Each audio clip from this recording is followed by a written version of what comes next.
Hello guys, for today's video guys, gagawa na naman tayo ng patayer. So, ang gagawin natin ngayon guys na patayer is cheese.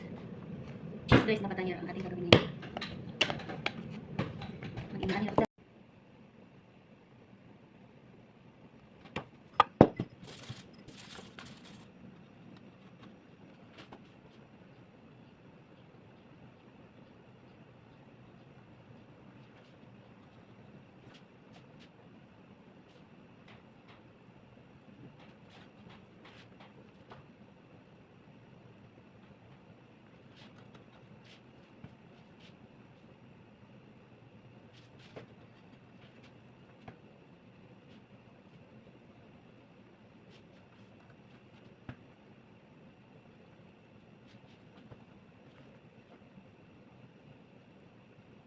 So, ayun guys, lagyan lang.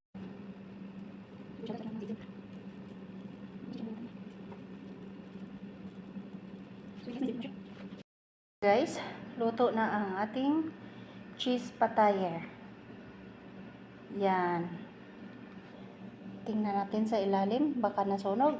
Oh, okay kay guys, no? Hindi naman siya nasunog, color brown lang. So, yan guys, ang ating homemade today cheese patayer.